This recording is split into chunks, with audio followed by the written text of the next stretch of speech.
The David Pakman Show at davidpakman.com.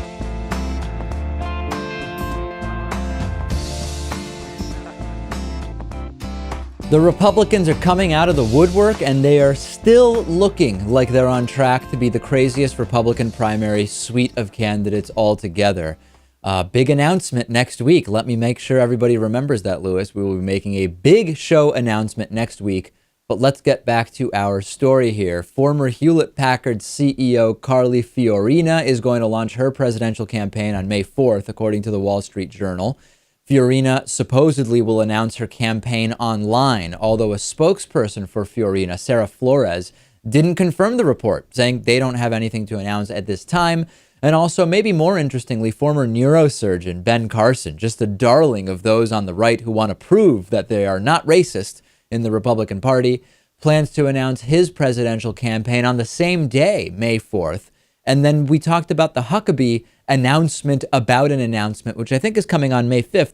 So long story short, early the following week is going to be a pretty interesting time period for the Republicans. If you are a level-headed Republican, you have got to be so embarrassed right now, right? I mean, look at what has happened. Look at all the candidates. Carly Fiorina, who just recently blamed environmentalists for the California drought, just a stunning, appalling instance of projection. Ben Carson, who said that gay sex in prisons proves that being gay is a choice, who said that Obamacare is the worst thing that has happened to this country since slavery. The same Ben Carson who said, if you want to understand President Obama's plan for America, read Hitler's Mein Kampf, and who also said that America today under President Obama is very much like Nazi Germany. I don't want to do this yet, Lewis, because we said Tuesdays we would do, based on who's running at that time, who we would vote for, and then who we would choose if we knew that the opposing party would be guaranteed to win. So let's not touch that today. But between Carson and Fiorina, who do you think is less bonkers? That's tough. Yeah, we haven't heard a whole lot from Fiorina, but I would say she's probably the less crazy one, just because of all the things we've heard from Carson. I agree. Like, I don't even actually think that Carly Fiorina thinks that environmentalists are responsible for the drought. That to me strikes me as more just a pandering, obvious talking point, an attempt at circulating a talking point. I don't really think she believes it. Ben Carson truly strikes me as a guy who is just grotesquely disconnected from reality. I agree. And if he doesn't believe the things he's saying, then he is just an evil, evil person. In the first trial in years involving a Chicago police officer, Officer Dante Servin has been acquitted. Fatal off-duty shooting that he was involved in, charged with involuntary manslaughter. Prosecutors allege that he was reckless when in March of 2012, he fired shots over his shoulder from inside his car in the direction of four people who had their backs to him in a dark West Side alley. And Servin's attorney said he was fearing for his life after Antonio Cross, one of those four people, pulled an object from his waistband, pointed it at Servin, and ran towards his car. But police ultimately found only a cell phone.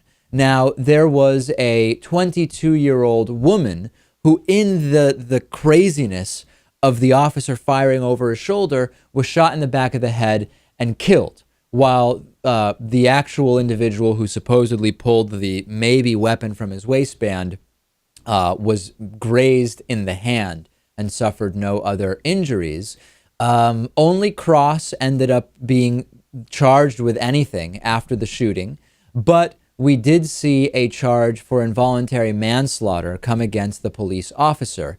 That officer was acquitted by Cook County Judge Dennis Porter, and it was kind of an acquittal almost on a legal technicality. The judge said prosecutors didn't prove that the off-duty officer acted recklessly, that this death of Ms. Boyd, 22 years old, was a reckless action by the officer, because Illinois courts have consistently said if an individual points a gun at an intended victim and shoots, that it is an intentional act and thus not a reckless one.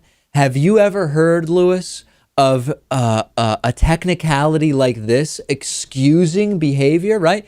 If you point a gun at someone, you're intentionally pointing the gun, and by definition, it is not reckless, which means it cannot be involuntary manslaughter.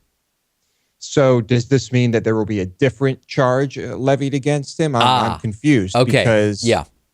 Go ahead. So the judge essentially all but said that prosecutors should have charged Servin, the officer, with murder rather than involuntary manslaughter because it would not have included this reckless requirement that involuntary manslaughter has. Unfortunately, Servin cannot be retried on a murder charge because of double jeopardy protections, according to Darren O'Brien, because it would be the same actions, which would merely be tried again under a different statute, but it would be the same actions, the same set of evidence. So presumably, if we are to believe the defense attorney, no, we could not see another charge here.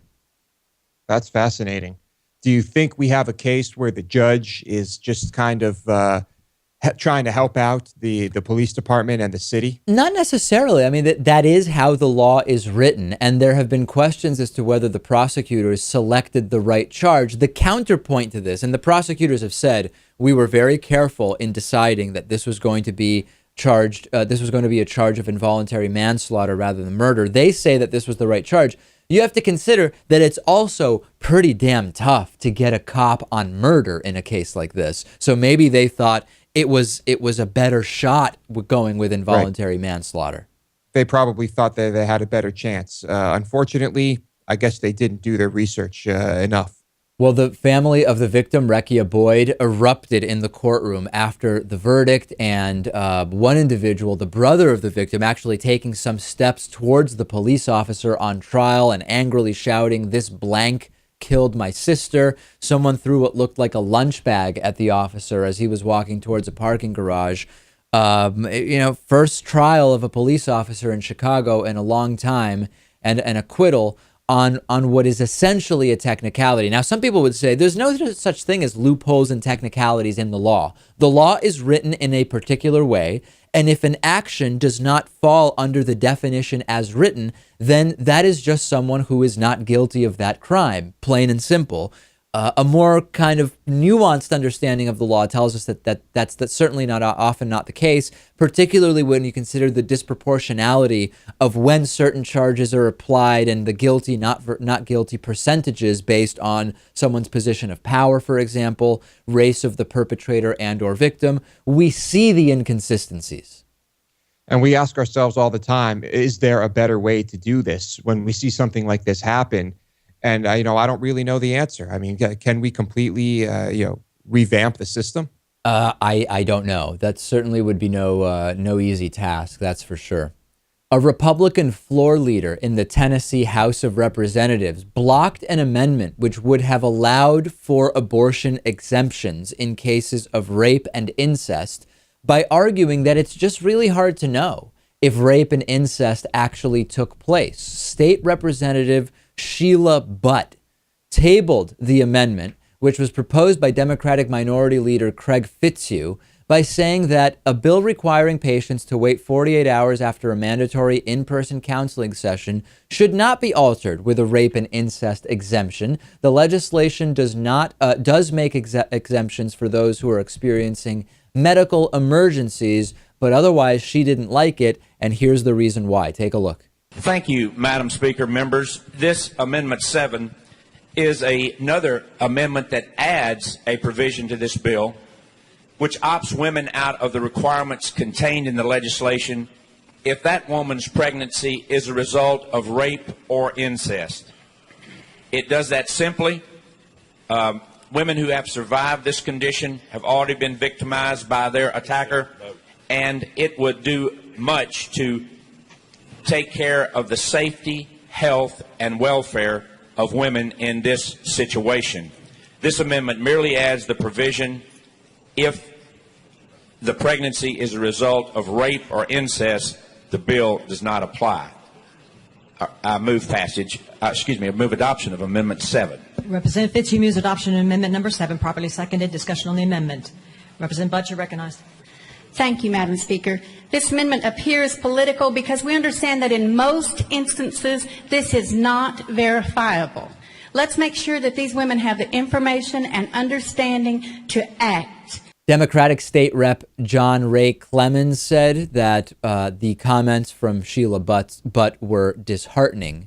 It was truly disheartening to hear a female Republican member of this House question the integrity and honesty of other women who seek to exercise their constitutional right to have an abortion when they have been victims of rape or incest. I think, Lewis, that if we talked to victims of rape and incest, they would disagree about this lack of verifiability with regard to rape and incest, certainly not when it comes to the way it's affected their lives. Well, we have many Republicans in this country who are just unwilling to take someone's word for it when they say they've been raped. Yeah, what kind of proof do they want?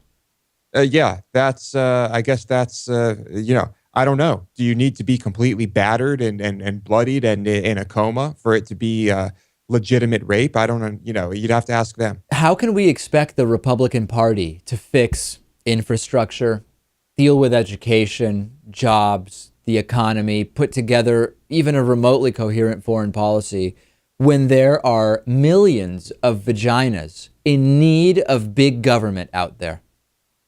Big government. This is a perfect example of the hypocrisy of the big government, small government bull S. Let me also add that this entire idea around the waiting periods is also kind of bogus. The waiting period concept assumes that women looking for abortion services have no understanding whatsoever prior to the counseling session. And that's kind of the same trend that runs through mandatory transvaginal ultrasounds and all of these ideas. The idea must be in the minds of some of these right-wingers, mostly men often, that women decide to get abortions just like you might impulse buy candy at Trader Joe's when you're at the checkout. You've already picked out your items and you say, what the hell? I'm going to get those green tea mints because they look kind of cool. That's the mentality that they must think women get, go into and obtain abortions with. There's that part of it. And there's also the idea that if you give them some time, perhaps they'll change their mind. So there's two parts. And believe me, I'm all for, thinking carefully about all of your options. Of course. But it's completely ridiculous to, to attempt a bill like this. Let's talk about Brian Clawiter. He's that mechanic, even though he turns out to not really be a licensed mechanic up in Michigan, who declared, we told you about it, he wouldn't hesitate to refuse service to an openly gay person or persons. But he did say that gun owners get a discount at his shop. We told you that it turns out he's not even a licensed mechanic. So whatever repairs he wouldn't do for a gay person, nobody should be getting repairs done by this guy. He hasn't even been a licensed mechanic for a year or more. Apparently now his business has been tagged with graffiti. MLive is reporting that Granville Police Chief Dan Steer said he had no intention of stationing a police officer at the place, but that police would keep an eye on it.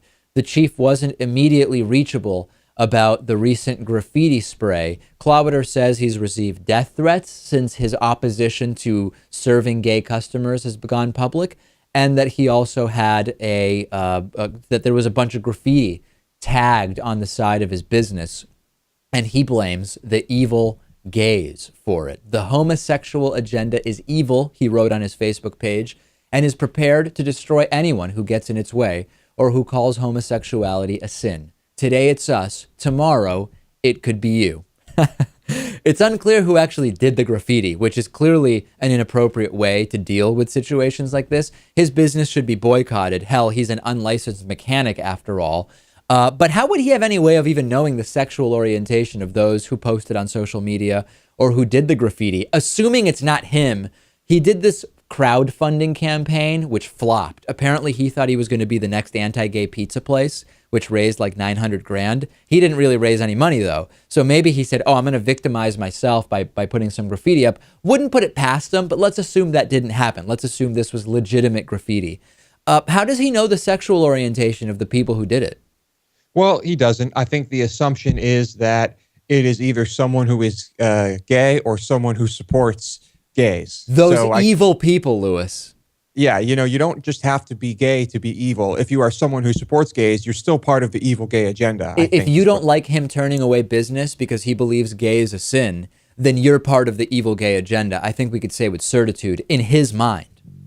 Yes, and that means this is quite a movement, this evil gay agenda. Who do you think did the graffiti? Let us know. Check out my Twitter, twitter.com/dpackman. Send me messages there. The David Pakman Show at davidpakman.com.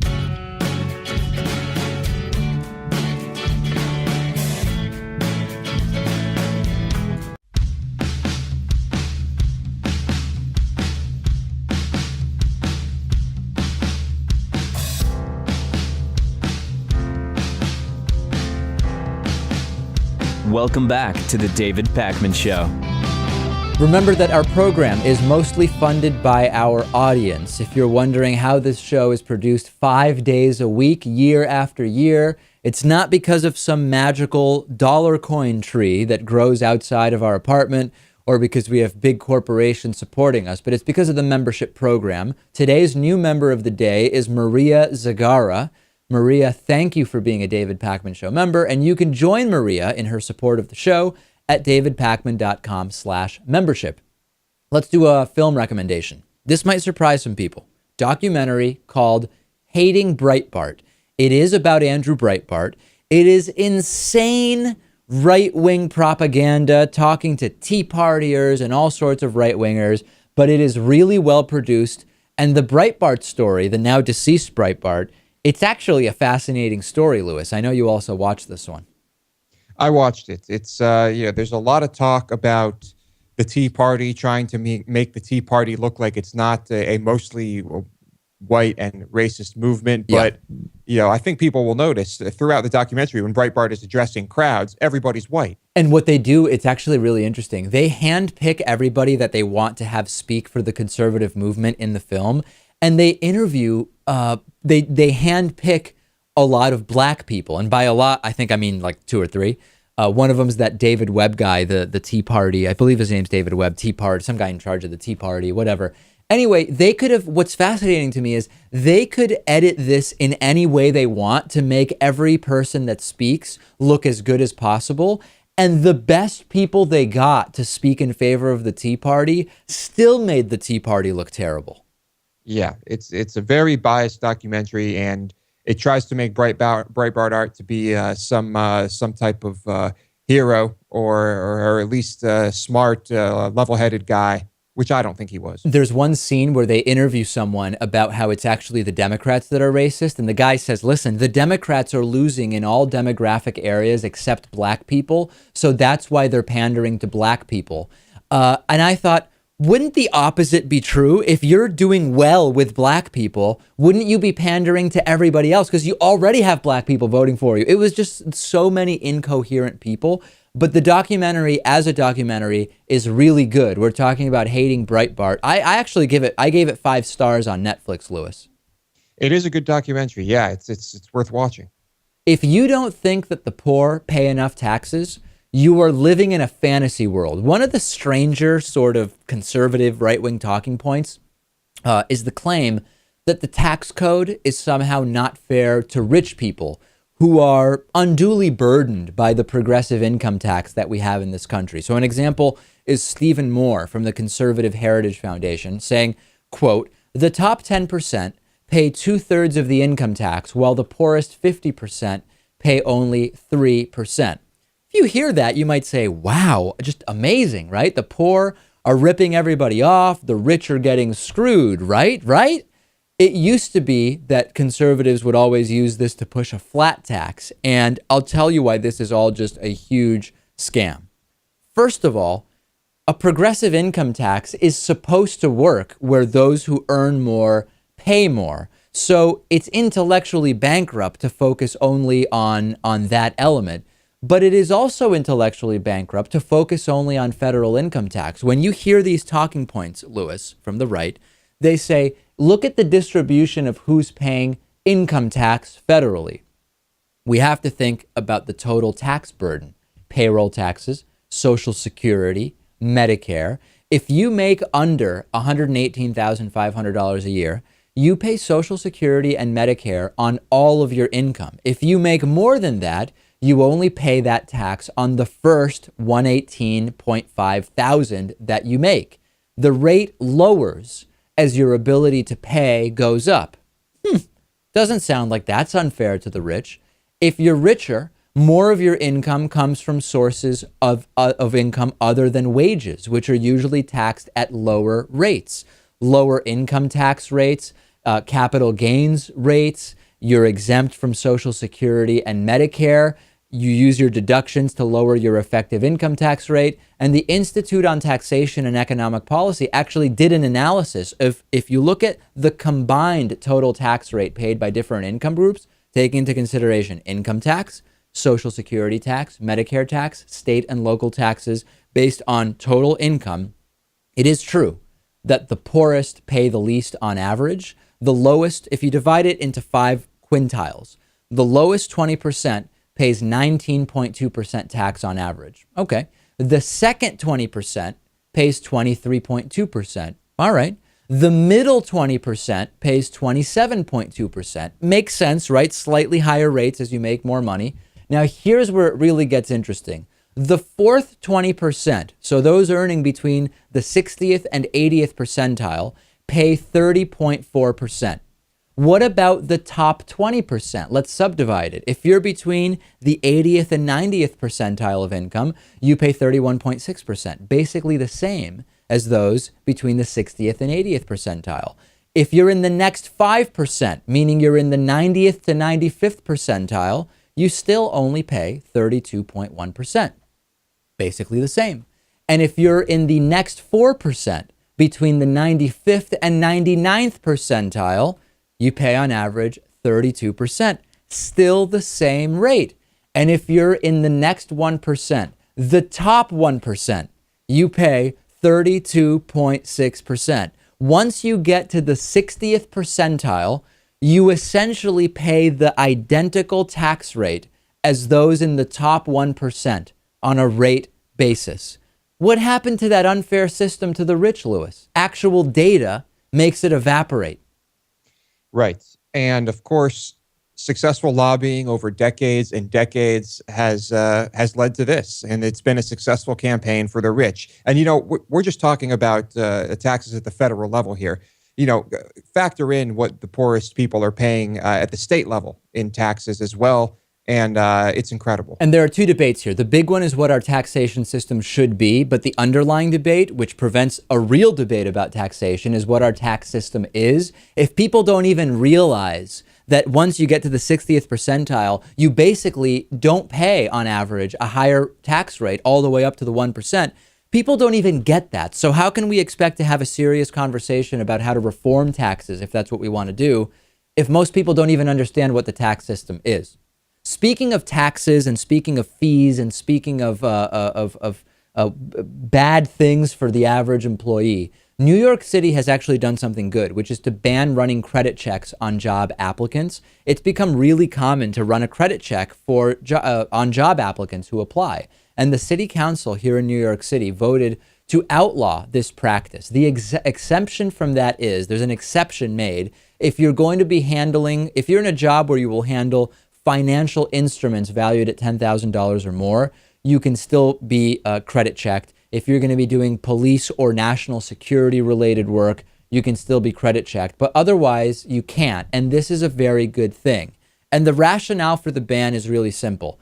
It's not fair to use a person's credit history, which is often inaccurate or misleading, when figuring out if they would be good at a job.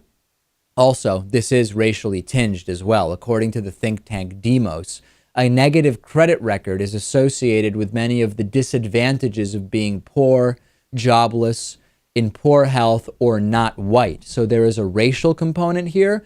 And let's just take it a step further. Using a credit check to evaluate a job applicant is immoral when you have a healthcare system that allows for credit collections, which affect your credit, and bankruptcy merely because you have medical bills. If we are going to push running credit checks on people to hire them, we absolutely need to have a healthcare system that does not allow for people going broke or having their credit negatively affected merely because they got sick. That's just a disgusting, immoral system. This is the right thing to do. I'm glad New York City is the first place to do it, as it will probably affect the most people compared to any other city in the country. And so, yeah, round of applause for New York City. Imagine you get sick and you can't pay, so that ruins your credit. And then because of the ruined credit, you then can't get a job, which further makes it impossible to pay bills or to get affordable insurance by and large. It's just it's astounding. I mean, it's truly grotesque, the system that we've put in place here. Next, is it really true that we can't afford to move away from fossil fuels? We'll talk to an expert about exactly that topic. The David Pakman Show at davidpakman.com.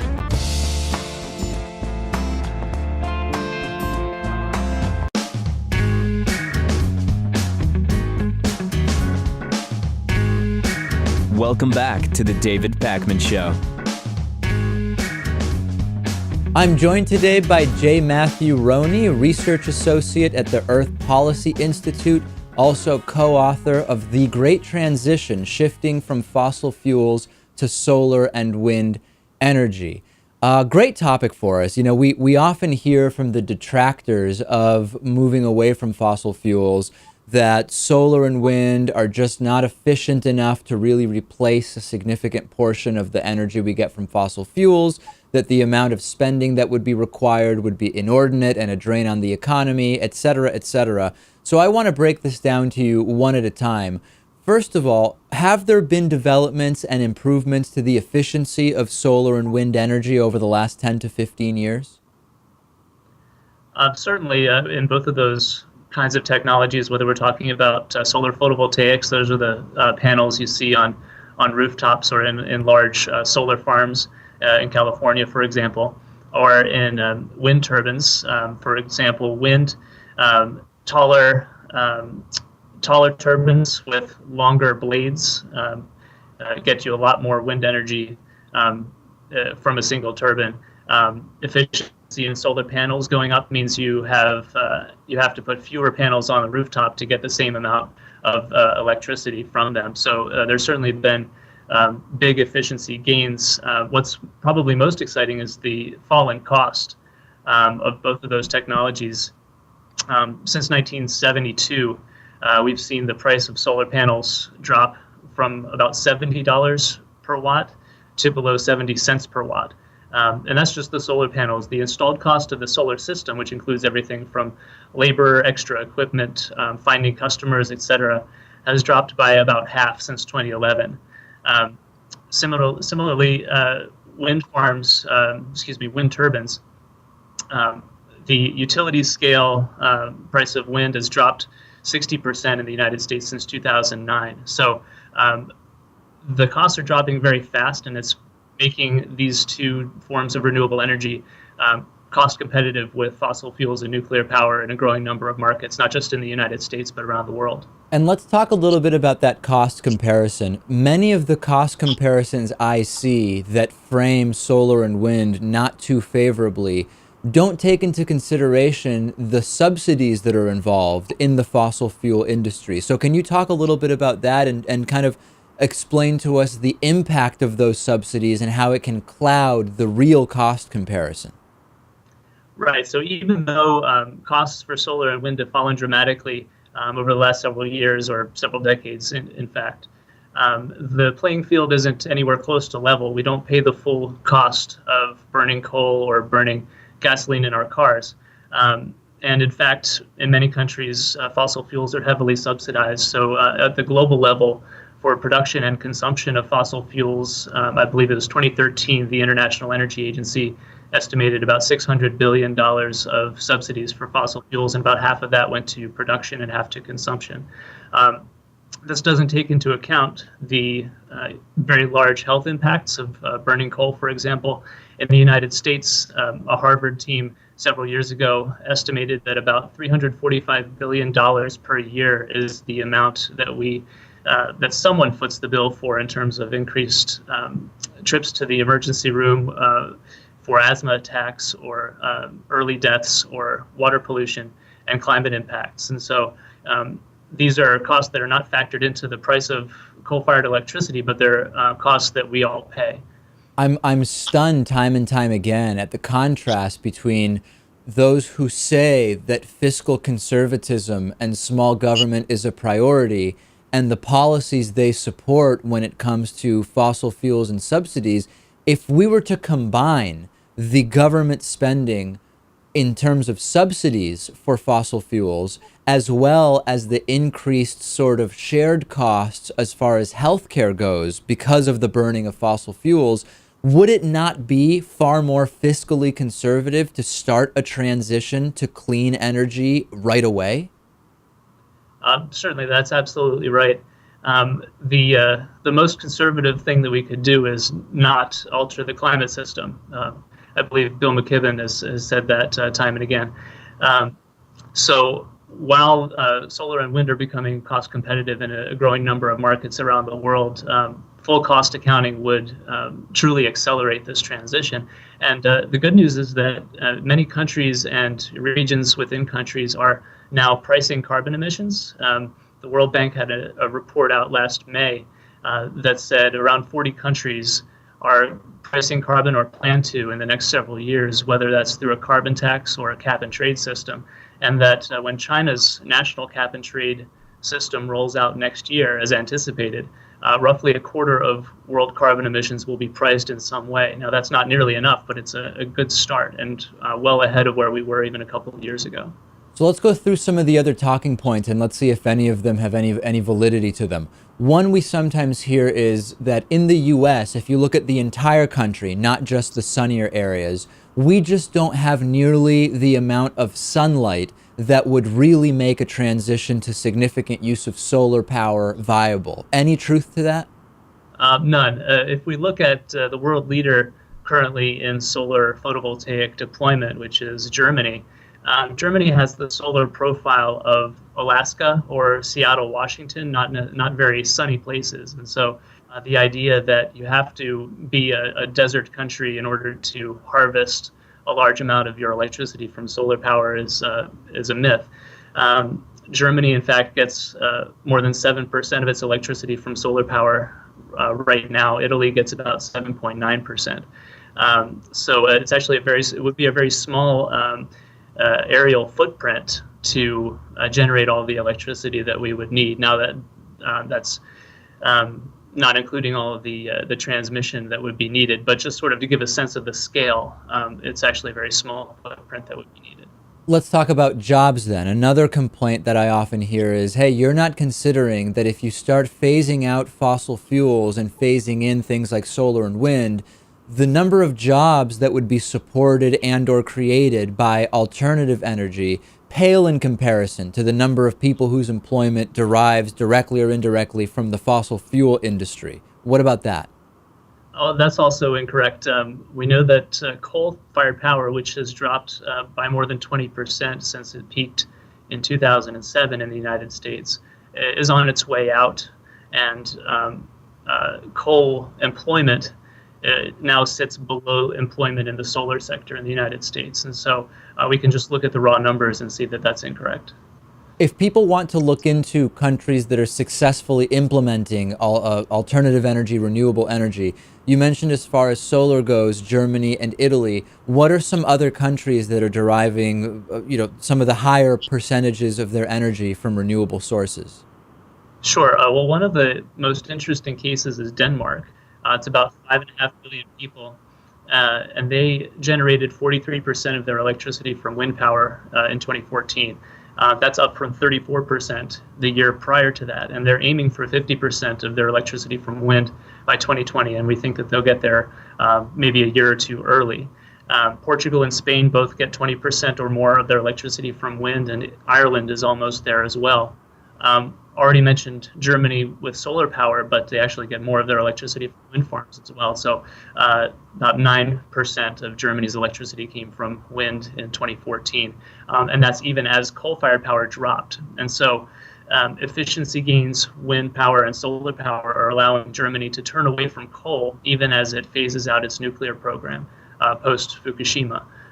In fact, in 2014, fossil fuel generated electricity in Germany fell to a 35-year low. And so we're starting to see glimpses of how this transition could play out around the world.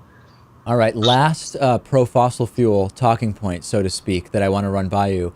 One that I hear often is the countries that are doing the transition off of fossil fuels most successfully are far smaller countries than the U.S. So there's a scale issue in the U.S. that would be an impediment to as big of a transition. Well, Denmark certainly is much smaller than the U.S. Germany, I believe, is about 90 million people, and so that's a much larger chunk of the population, still not near the U.S. 300 million plus people. But folks who argue that also don't take into account the enormous solar and wind energy resources that we have available. For example, in the United States, about 4.4% of our electricity came from wind last year, but in certain states we're getting more than 12%, in nine states actually. So Iowa gets 28% of its electricity from wind now, South Dakota about 25%. And we know just from academic studies and from government papers, estimates of our wind and solar resource, there's certainly no shortage. Same thing with China, which incidentally now generates more of its electricity from wind farms than it does from its nuclear plants. China's the country that's building the most nuclear plants in the world, and they're certainly not slowing down in their nuclear program. But when wind power exceeds nuclear power in a country like China, you start to get a sense that these renewable energy resources are not marginal. No one can argue that anymore. Fascinating. We've been speaking with J. Matthew Roney from the Earth Policy Institute, also co-author of The Great Transition, Shifting from Fossil Fuels to Solar, Wind, and Energy. It does outline a lot of what we've discussed today. Thanks so much for being on with us. Thanks very much, David. Enjoyed being with you. The David Pakman Show at davidpakman.com.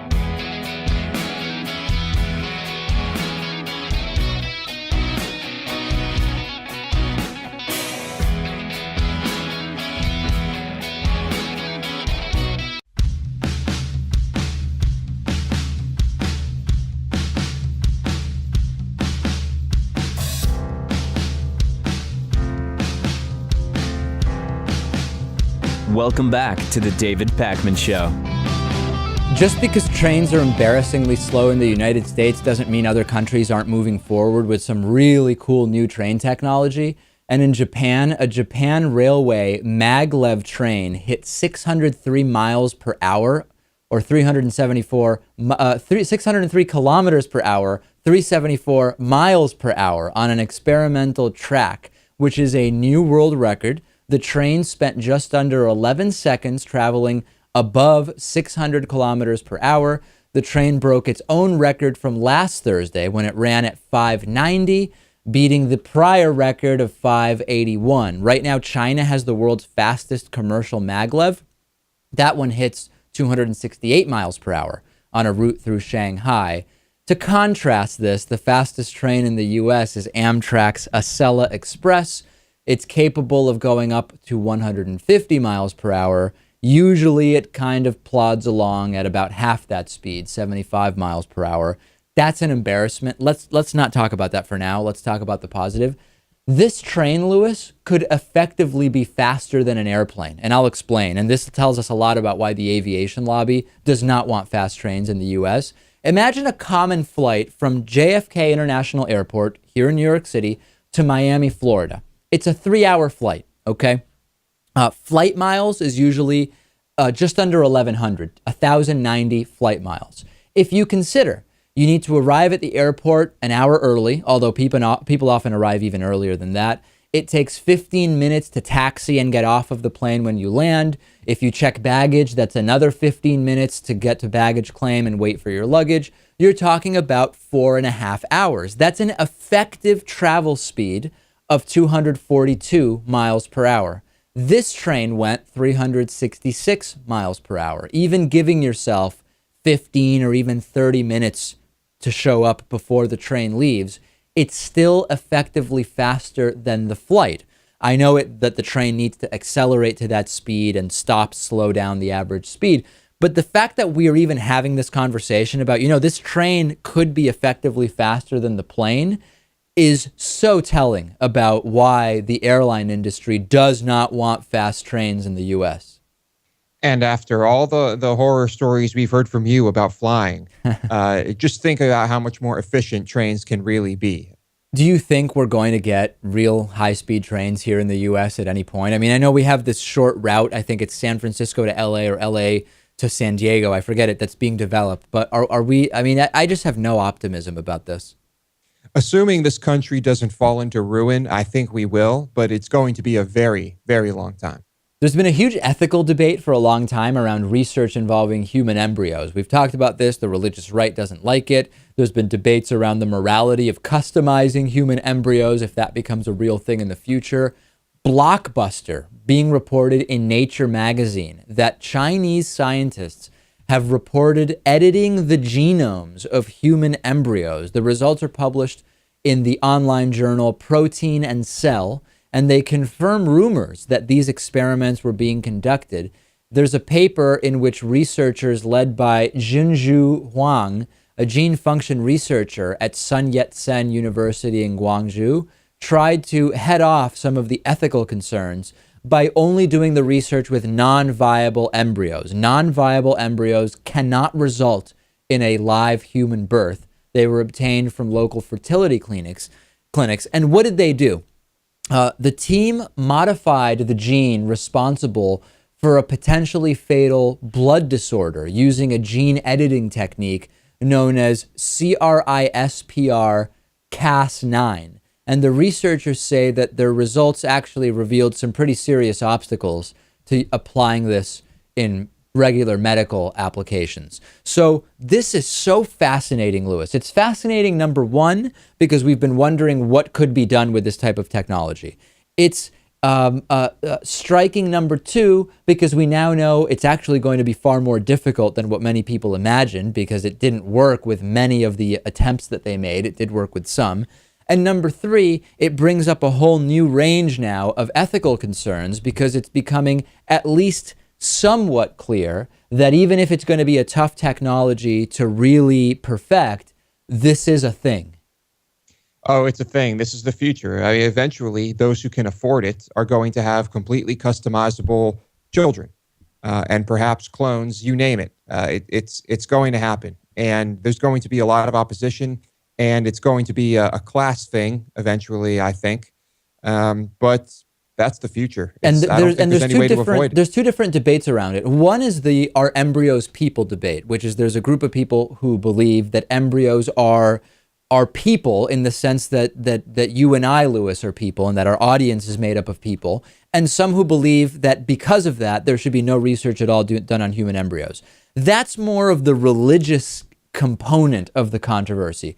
The other side of it is just around the ethics and morals of this potential to customize an embryo and to birth a child that has super intelligence or is predisposed to have particular physical traits that might be interesting with regard to physical abilities, for example, or stuff like that. The highest priorities, I would imagine, would be eradicating predispositions to certain diseases. That would be, for me, the most interesting element of this. But there's no question that this kind of custom baby, build a baby thing is also going to be a very a compelling thing if the technology allows for it. Yeah, and I think like you said, the first step is health, and that's without a doubt going to be the first step. But the big money is going to be in having completely customizable babies. Huge. Can you just imagine the amount of money that could go there that billionaires would pay to customize a child? I mean, it's just, it's incredible what this would do in terms of a potential business industry. Send me your thoughts on this. We have a voicemail number. That number is 2192-DAVID-P. Here's an interesting idea about climate change messaging. Take a listen. Hey, what's going on, David and Lewis? This is Nick in Fort Riley, Kansas. I was watching a Vice episode about climate change the other day, and I had an idea. Maybe we could essentially fearmonger the Republicans into chipping in on the climate change situation by playing off of their fears about telling them how many immigrants would be coming to this country from other places that ended up underwater if they didn't help. Yeah. So, that's an idea, Lewis. We could go to the climate change deniers on the Republican side who also happen to be racist and xenophobic and say, hey, if you want to keep immigrants out from all those countries you don't like, we better fix climate change or their countries might be underwater. It's actually quite brilliant. we could start right now and just lie and tell people that immigrants from all sorts of coastal capitals are coming to the United States in massive numbers. On the bonus show today, Google is launching its own mobile network.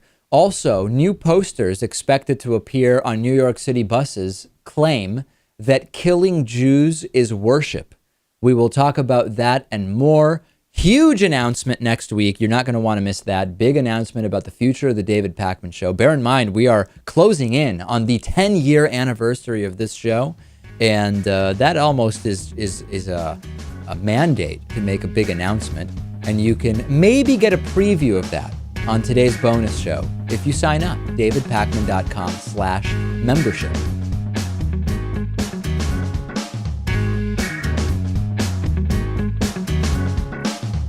The David Pakman Show at davidpakman.com.